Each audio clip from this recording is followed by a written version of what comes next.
7 ATM ကနေကျွန်တော်ကုမ္ပဏီကိုငွေလွှဲနေပြပေးတော့နော်ဒီငွေလွှဲမယ်ဆိုကျွန်တော်အနေနဲ့ကဒီဘဏ်ကတ်ကိုဒီလုံးထည့်မယ်နောက်ဆောင်မယ်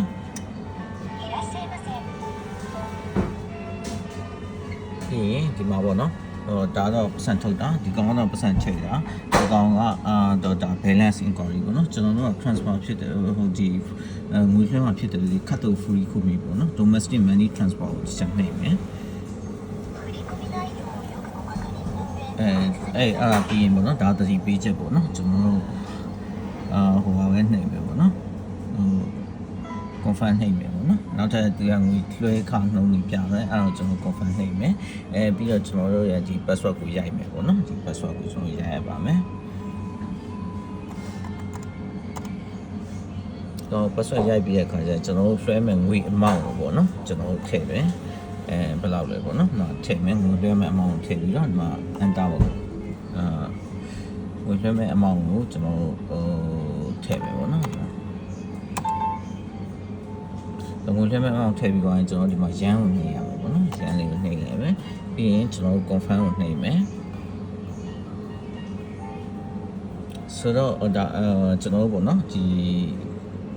အတားရှိ free circuit ကိုနှိပ်မယ်ပြီးရင်ဒီမှာ ban ကြီးပေါ်လာမယ်အဲ့ ban မှာကျွန်တော်ဒီဘက်အပေါ်ဆုံးမှာရှိတဲ့ရှင်ယုံကင်းကိုဆိုတဲ့ဟာလေးကိုချက်နှိပ်မယ်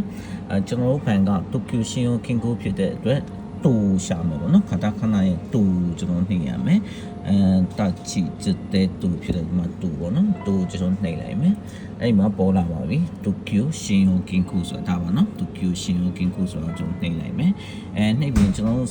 ဒီဘန်ခွဲကတခါတော့ဘာဘန်ခွဲဖြစ်တဲ့အတွက်တောက်နှိပ်ပါမယ်အဲ့မှာတော့တခါတော့ဘန်ဆိုပေါ်လာပြီနော်တခါတော့ဘာရှီတန်းဆိုပေါ်လာပြီနော်အဲ့ဒါချက်နှိပ်မယ်ကျွန်တော်အကောင့်တိုက်ကပုံမှန်အကောင့်တိုက်ပေါ့နော်ဖုစုကိုရွေးမယ်ရွေးပြီးကျွန်တော်ဘန်အကောင့်ကိုနှိပ်ရပါမယ်ကျွန်တော်ဘန်အကောင့်က4123336ဖြစ်ပါတယ်နော်4123336ပါပြီးရင်ကျွန်တော်တို့ confirm ကိုနှိပ်ပါမယ်ဆိုတော့အမှကျွန်တော်တို့ဒီမှာအချက်လက်တွေကပေါ်လာပြီနော်ကျွန်တော်ဘန်အချက်လက်တွေ Asia ဆိုတာပေါ့နော်ဟိုဒီမှာပေါ်လာပါပြီတကယ်လို့ confirm ဖြစ်ပြီဆိုတော့ကျွန်တော်ဒီ confirm ကိုနှိပ်လိုက်ရအောင် confirm နှိပ်လိုက်ရင် select ထွက်လာပါမယ်နော်အဲ့ select ကိုတပ်ပုံရပြီးပြန်ပို့ပေးပါကျေးဇူးပါ